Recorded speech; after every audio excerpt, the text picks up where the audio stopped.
Shalom Pak Bambang, saya mau izin bertanya, benarkah Trinitas itu berhala? Mohon pencerahannya. Hamaik monotheism.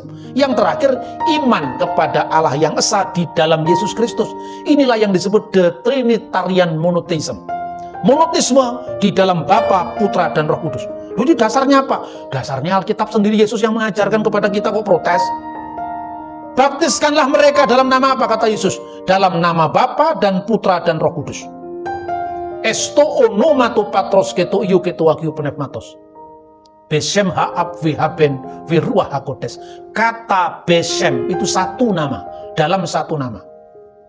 Kata yang diterjemahkan dalam bahasa aslinya, esto onoma, dalam nama yang satu. Bukan tiga nama, satu. Nama itu adalah pribadi. Nama itu adalah sosok yang dinamakan dalam budaya Ibrani. Nama itu kuasa di balik yang dinamakan. Maka di dalam satu nama ada ketunggalan. Bapa, Putra, dan Roh Kudus.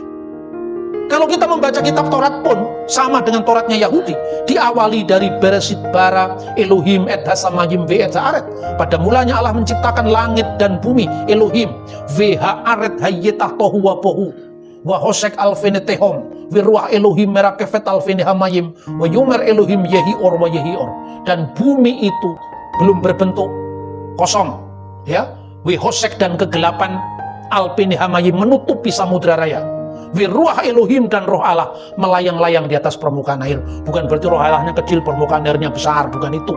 Artinya apa? Mengerami, memberikan hidup, menyalurkan hidup secara dinamis pada bumi yang dalam proses pembentukan. Lalu berfirmanlah Allah, jadilah terang, maka terang itu jadi.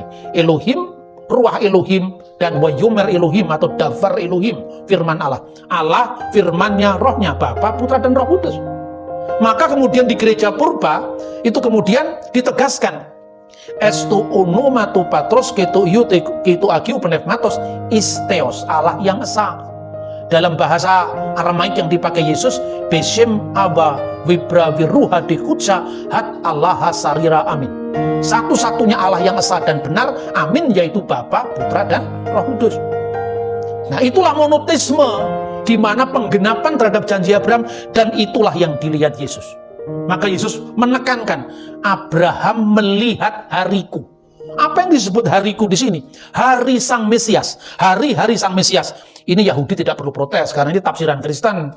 Ya, Islam dengarkan saja, tidak usah protes karena Anda tidak berhak menafsirkan Taurat. Itu kata orang Yahudi. Karena apa? Kalau menafsirkan Taurat bagi bangsa lain, kita bertanggung jawab terhadap jiwanya. Tapi Kristen boleh, karena apa? Dan dia punya hak, karena dia bagian dari Yudaisme. Kalau orang Hindu menafsirkan Torah, kalau orang Muslim menafsirkan Torah, tidak boleh. Tapi kalau mengajarkan Torah kepada orang Kristen, karena Kristen di mata Rabi Rambam masih bisa dibentuk karena kitabnya sama, gitu loh, saudara-saudara. Maka Abraham melihat hariku, artinya apa? Abraham melihat hari Sang Mesias. Abraham melihat hari penggenapan ketika Tuhan berfirman, olehmu semua kaum di muka bumi akan mendapatkan berkat. Abraham bapamu bersukacita. Seolah-olah ribuan tahun Abraham dari Firdaus menunggu-nunggu kapan hari Mesias itu datang, kapan hari-hari Sang Mesias itu tiba. Tapi sekarang ini ketika Yesus muncul di muka bumi, firman menjadi manusia, bahwa ia akan melihat hariku. Janjinya, dan ia telah melihatnya sekarang, dan ia bersukacita. Orang Yahudi di sini bingung, orang Yahudi di zaman Yesus itu bingung. Maka kata orang Yahudi itu kepadanya, umurmu belum sampai 50 tahun. Bagaimana engkau telah melihat Abraham? Umur 50 tahun bagi orang Yahudi itu usia untuk memberi nasihat. Ya, umur 30 tahun itu adalah usia kedewasaan. Artinya mental dewasa. Makanya kumpulkanlah orang-orang Israel dari umur 30 sampai 50 tahun. Karena sebelum umur 30 tahun tidak boleh melayani di kemah suci. Itulah sebabnya kenapa Yesus baru muncul umur 30 tahun. Ya toh? Dari umur 12 tahun dia di bait suci ditemukan itu bar miswah. Bar miswah itu menjadi anaknya hukum Taurat. Dinyatakan dewasa melakukan hukum Taurat. Sekarang 13 tahun. Zaman Yesus sebagaimana umur Samuel misalnya 12 tahun. Tidak muncul lagi sampai umur 30 tahun. Lah, orang yang membaca Alkitab secara anakronisme sejarah tadi, Yesus kemana? Yesus pergi ke India katanya. Jauh beda lah antara Shema Yisrael dengan Sawan Kamahina, kan beda. Budayanya beda. Ngapain harus ke India? Ya toh? Shema Yisrael, Adonai Eloheinu, Adonai Echad. Itu bagi Yahudi yang dari Eropa Barat. Nadanya mirip nada Protestan, nada Katolik. Tapi kalau Yahudi di timur, Shema Yisrael, Adonai Eloheinu, Adonai Echad. Terus ini kan jauh sekali dengan Sawan Kamahina, Pawana Karesore, kan jauh. Jadi kalau lihat sesuatu tuh ya mesti lihat yang budayanya, terus relevansinya apa. Yesus pergi ke India, ada yang mengatakan Yesus pergi ke Tibet. Ini sekarang orang ini mabuk berita, langsung percaya. Cross check dulu zaman Yesus pergi ke Tibet itu pakai bahasa apa, gitu. Terus untuk apa? Masa Yesus belajar yoga? Inilah yang namanya anakronisme sejarah. Nah, saudara-saudara yang terkasih dalam Tuhan, orang Yahudi bingung. Umurmu belum 50 tahun. Yesus secara manusia yang fisik putranya Maria belum berumur 30 tahun, itu betul. Tetapi Kristus yang in the beginning was the Word and the Word was with God and the Word was God, dia sudah ada in the beginning. Sebelum segala sesuatu ada, pada mulanya adalah firman. Kristus sebagai firman inilah yang pra-eksisten, yang sudah ada sebelum segala sesuatu ada. Apalagi Abraham. Maka dikatakan, amin, amin, lego umin.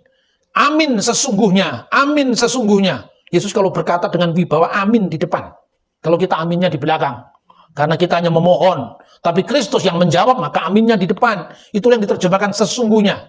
Lego umin, aku berkata kepada kalian, Prin Avram kinistai, sebelum Abraham jadi ego eimi, aku ada. Nah, kata aku ada ini, terjemahan singkat dari kata ego eimi uon. Aku inilah Sang Maha Ada. Sang Maha Ada itu Asher aku adalah aku, nama kekudusan Tuhan dalam perjanjian lama. Keluaran pasal 3:14. Itulah sebabnya Yesus mau dilempari batu. Kalau dia tidak mengaku ego eimi, nggak dilempari batu. Kenapa? Karena orang Yahudi menolak Yesus sebagai Mesias.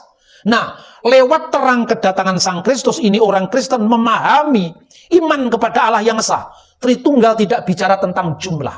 Tritunggal bicara tentang bagaimana Allah yang esa itu telah dinyatakan dalam kedatangan Kristus. Telah dinyatakan secara lebih jelas keesaannya seperti apa. Oh, Allah itu esa, dia disebut Bapa sebagai kata kiasan. Bukan berarti Bapa jenis kelamin, bukan. Bapa itu authority, ya. Kemudian di dalam Sang Bapa itu ternyata ada firman-Nya yang kekal. Firman itulah yang menjadi manusia dalam diri Yesus Kristus. Dan ada roh yang kekal. Roh dan firman itu ada dalam diri Allah.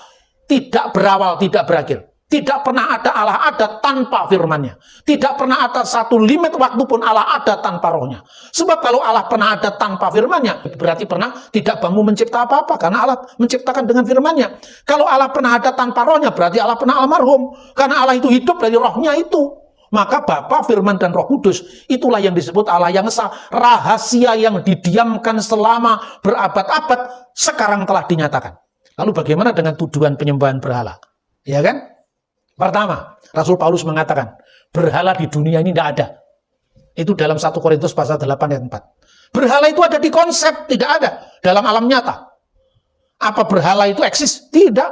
Anda bisa bikin patung, Anda bisa bikin macam-macam benda fisik, tetapi tidak ada nyawanya. Maka tidak mungkin itu bisa disembah. Karena Tuhan tidak berdiam di kuil-kuil buatan tangan manusia, kata Paulus kepada orang Athena. Ya, berhala itu ada di konsep, ada di pikiran yang salah, tapi tidak eksis. Orang begitu takut, awas itu ada dewa bulan. Bulan ya bulan, masa bulan dewa? Ya kan? Awas itu ada dewa matahari. Matahari ya matahari, itu bukan dewa, jangan takut. Karena apa? Matahari bulan itu hanya penerang di waktu malam dan penerang di waktu siang. Kan begitu kan kata Alkitab. Jadi alam semesta ini tidak boleh didewakan. Tapi bagaimana dengan patung? Kan itu kan? Jadi pertama harus diluruskan konsepnya dulu. Tritunggal itu bukan dewa tiga yang terpisah. Itu tidak ada konsep seperti itu. Tritunggal itu adalah hakikat Allah yang satu, yang dipahami hadir dalam Bapa, Putra, dan Roh Kudus. Bapa itu wujud Allah, eksistensi Allah. Putra itu firman Allah yang ada dalam diri Allah. Dan Roh Kudus itu roh Allah, hidup Allah, sumber hidup Allah yang ada dalam diri Allah. Seperti manusia terdiri tubuh, jiwa, dan roh. Seperti itu, tidak sama. Ya kan, itu perumpamaan. Seperti matahari yang terdiri dari terangnya dan panasnya. Terang matahari adalah bagian dari matahari. Panas matahari yang bisa kita rasakan dan bisa kita lihat itu adalah matahari juga. Maka matahari bisa kita hayati, bisa kita rasakan dari panasnya, bisa kita lihat dari sinarnya. Itulah Tritunggal. Perumpamaan kepada Tritunggal. Tritunggal tidak bicara tentang tiga Allah. Ketiganya itu bukan tiga yang terpisah. Makanya Rabi Rambang mungkin tidak pernah membaca langsung dari sumber primer Kristen. Kenapa? Sumber primer Kristen mengatakan Tritunggal itu una substantia tres persona, bahasa Latin. Satu hakikat dalam tiga personalitas. Tapi person di sini bukan person bahasa Inggris. Seperti pribadi yang dimaknai terpisah dalam pandangan Sigmund Freud. Person di sini artinya diskresi non separati, distingsi non divisi. Bisa dibedakan, tidak bisa dipisahkan.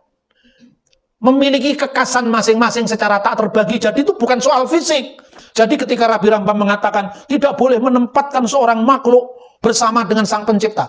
Yang disebut Putra Allah dalam Tritunggal itu bukan kemanusiaan fisiknya Yesus. Makanya kemanusiaan fisik Yesus berdoa. Maka secara fisik kemanusiaannya Yesus berkata, Bapa lebih besar daripada aku. Yang satu dalam Tritunggal itu adalah firman Allah dan roh Allah dalam kekekalan. Yang dibedakan dengan fisik kemanusiaan Yesus. Gitu loh saudara-saudara. Jadi salah alamat. Tritunggal bukan bicara tentang fisik manusia yang ditempatkan di sisi Allah. Tapi apa kira-kira orang yang salah paham terhadap kita dan berpaham salah terhadap kita itu salah mereka? Kadang-kadang salah kita juga. Ini khususnya gereja barat. Terlalu bebas. Sampai gambar Tritunggal itu digambarkan Allah Bapa, itu fisiknya kelihatan loh. Itu kan bertentangan dengan Alkitab kalau Bapa itu digambar. Coba. Tidak seorang pun pernah melihat Allah. Amin. Tapi anak tunggal yang di pangkuan Bapa, dialah yang menyatakannya. Jadi Allah dalam wujud kekalnya yang dikiaskan Bapa tidak bisa digambar. Hai pelukis, hati-hati kau gambar Tuhan. Nggak bisa digambar. Alkitab mengatakan tidak seorang pun pernah melihat Allah. Tapi anak tunggal yang di pangkuan Bapa, yaitu Sang Kristus, yang datang ke dunia, bisa digambar. Jadi yang digambar itu bukan Allah, tapi kemanusiaan Sang Kristus, Bunda Maria, ya, para malaikat yang menampakkan diri, bisa digambar. Tapi Allah tidak bisa digambar. Ini gara-gara kebebasan seniman. Di gereja pun dipasang Allah Bapa mengedangkan tangan begini. Rambutnya putih. Ya kan? Yesus rambutnya hitam, lebih muda ada di sampingnya. Lalu Roh Kudus di atasnya dalam bentuk burung merpati. Hati-hati, ini gambar sesat ini. Tidak ada gambar seperti dalam Alkitab. Ini gambar seniman. Makanya gereja hati-hati kalau pasang gambar. Nanti orang salah paham. Ada yang mengambil ceramah saya tentang Trinitas di Makassar. Lalu dikatakan, inilah ajaran yang paling ditakuti oleh iblis. Maksudnya dia benar. Ini loh penjelasnya Pak Bambang tentang Tritunggal. Tapi yang dia pasang gambarnya Allah Bapa yang rambutnya putih. Itu bukan ajaran Kristen. Jadi dia nonton YouTube saya tapi nggak ngerti apa yang saya ajarkan. Itu hapus itu gambar Allah berambut putih itu. Itu gambaran Mormon kok dipakai di gereja. Kalau Mormon memang gambarannya seperti itu karena bagi orang Mormon Bapa, Putra dan Roh Kudus tiga dewa terpisah. Bagi kekristenan tidak ada ajaran semacam itu. Maka kesan fisik, banyaknya gambar yang keliru, banyaknya patung itu disalahpahami oleh para rabi maupun mereka-mereka yang doyan rabi. Doyan rabi itu yang sering kawin itu. Bukan rabi bahasa Ibrani itu. Jadi artinya apa? Artinya bisa salah paham semua kan? Terus, kedua, apakah benar Alkitab tidak boleh membuat patung? Tidak boleh, patungnya Allah yang tidak boleh. Kenapa patungnya kerubim boleh dibuat? Ayo sekarang. Coba kalau membaca Alkitab yang benar, kita baca sekarang. Ya, jelas kalau 10 perintah Allah itu melarang kita untuk membuat patung yang menyerupai Tuhan. Karena Tuhan tidak serupa dengan siapapun. Tapi coba baca. Bilangan pasal 21 ayat 8. Maka berfirmanlah Tuhan kepada Musa, buatlah ular tedung dan taruhlah itu pada sebuah tiang. Maka setiap orang yang terpagut ia melihatnya dan dia tetap hidup. Ayo kenapa? Dibuat patung ular tembaga. Karena untuk mengenang sejarah. Yaitu, kedua, Keluaran 25:18. Dan haruslah kau buat 2 kerup dari emas. Kau buat itu dari emas tempaan. Pada kedua ujung tutup perdamaian itu. Ini sampai dibaca pada ayat berikutnya. Patungnya kerubim, patungnya serafim. Kenapa dibuat patung? Jelas itu tabut perjanjian. Itu 3 dimensi ya. 3 dimensi kan sama dengan patung. Lalu sayapnya melingkupi begini kan. Terus kalau di gereja Ortodok dinyanyikan, ya man hiya akrum minas serubim warfa amas dan bigoiri kiyas minas serafim, ya man hiya bigoiri fasadi waladat kalimat Allah, akonanaki walidatulilahiyaki nu'adim, akonanaki walidatulilahiyaki nu'adim. Ini bukan Islam, ini gereja ortodok ini. Anda lihat gerejanya orang Libanon di Australia kan banyak itu. Gerejanya orang Koptik ini, kalau baca Alkitab kan dingajikan, itu kan bukan tradisi Islam. Itu tradisi Yahudi. Yahudi diambil oleh Kristen ortodok, diteruskan oleh Islam. Katolik nadanya nada barat. Protestan ikut-ikut nada barat, itu loh. Itu soal musik kok mau diagamakan. Benar nggak? Jadi itu budaya, bukan agama. Kalau agama itu ya tentu patronnya jelas dari kitab sucinya. Terus kedua, bukankah di gereja Katolik ada patung? Ya betul. Tapi itu juga bukan disembah kan? Terus pertanyaan kedua, apakah ada patungnya Allah Bapa di gereja Katolik? Ayo sekarang. Tidak ada juga kan? Yang ada patungnya Maria, patungnya Yesus. Maria memang manusia biasa, bisa dibuat gambar kok. Yesus memang manusia, dalam keadaannya sebagai manusia bisa digambar kok. Iya toh? Malaikat ketika berteofani, bentuknya bisa bergulat dengan Yakub, bisa digambar kok. Benar nggak? Tapi itu devosi, bukan ajaran. Karena apa? Kalau Anda bikin patung, atau bikin apa sajalah, batu atau apa, dan ada kewajiban untuk mencium dalam ibadah, itu baru penyembahan berhala. Tapi kalau patung dibuat sebagai hiasan, bukan penyembahan berhala, itu seni. Cuma seni pun jangan kebablasan. Ya, seni yang kebablasan itu memuaskan rasa senimu, tapi membuat orang lain salah paham dan berpaham salah tentang kita. Maka kalau di Timur Tengah, banyak kok gereja-gereja Katolik juga tidak ada patung sebanyak di Eropa, karena hadirnya patung di gereja sebagai devosi, bukan penyembahan. Itu hanya sebagai apa ya, nggak ada kewajiban membakar dupa di depan patung kok. Coba kalau patung di depannya dibakar dupa, lah itu baru penyembahan. Tidak ada itu. Tapi kalau patung itu dibuat, kemudian haruslah kamu menaruh kemenyan di depannya. Haruslah kamu mencium wajahnya, pipi kanan tidak boleh pipi kiri. Lah itu baru. Iya toh? Adakah kewajiban untuk mencium patung di gereja? Bahkan gereja tidak ada patung pun tetap gereja, karena itu seni. Nah ini yang harus kita pahami. Maka supaya orang lain tidak salah paham, mari kita koreksi pelayanan kita. Kita tidak menjadi ikonoklasme, ya, tapi juga tidak menjadi ikonolatri. Ikonolatri itu penyembahan terhadap gambar-gambar, itu tidak boleh dalam gereja. Tapi juga tidak pernah menjadi ikonoklas, menentang gambar. Karena gambar itu adalah huruf bagi yang buta huruf. Benar tidak? Sebelum munculnya tulisan, apa orang yang bisa lihat? Gambar. Bahkan ketika Anda tidak bisa paham bahasa Inggris, karena Anda orang dari Thailand, bahasanya seperti Hono Coroko. Atau Anda sama sekali tidak mengerti bahasa Mandarin, masuk ke Shanghai sana. Atau masuk ke Guangzhou sana, apa yang kamu pikirkan sekarang? Ayo sekarang, apa ini? Gambar-gambar gini. Oh tiba-tiba di situ ada gambarnya Kuang Im. Oh ini maksudnya kelenteng gitu kan? Coba kalau tidak ada patungnya Kuang Im, nggak tahu. Kita tidak menganjurkan itu, karena Alkitab mengatakan tidak boleh membuat gambar yang menyerupai Tuhan, tidak boleh, karena Tuhan tidak serupa dengan apapun. Tapi membuat kerubim, membuat serafim, sayapnya melingkupi, ternyata diperintahkan Tuhan. Nah, pertanyaannya, kenapa Yahudi salah paham? Karena bait Allah tidak ada lagi pada mereka. Sejak bait Allah dihancurkan Tis'a B'Ab, tanggal 9 bulan Ab bertepatan dengan tanggal 5 Agustus tahun 70 Masehi. Yahudi sekarang Yahudi tanpa bait suci. Otomatis tidak ada gambarnya kerubim, tidak ada tabut perjanjian, ya, tidak ada bentuk fisiknya lagi. Yang ada hanya doa, simkah Torah, kesukaan Torah, kan itu kan. Coba Anda bayangkan, seumpama bait Allah nggak dihancurkan, seumpama bait Allah masih di Yerusalem, adakah di situ kerubim? Ada. Adakah di situ tabut perjanjian? Ada. Berarti ada patung, tapi bukan patungnya Tuhan, tapi tidak boleh disembah, kan itu kan. Paham yang saya maksud, saudara-saudara? Anda bukan Katolik, ya jelas. Tapi juga jangan kemudian malah melebarkan salah paham kepada saudara kita sendiri. Yang disebut patung bukan kami Pak, tapi yang Katolik. Mulai kapan Katolik juga disuruh nyium patung, kan nggak ada. Benar tidak? Nah saudara-saudara, mari kita kembangkan sikap ekumene ke dalam, tetapi juga berwawasan lintas iman keluar. Jangan kehilangan jati dirimu sebagai seorang Kristen, sebagai pengikut Yesus. Justru engkau menjadi surat-surat yang hidup untuk bersaksi. Bukan hanya kepada mereka yang salah paham, bukan hanya kepada mereka yang berpaham salah, tapi mereka yang tidak mengenal Yesus sama sekali.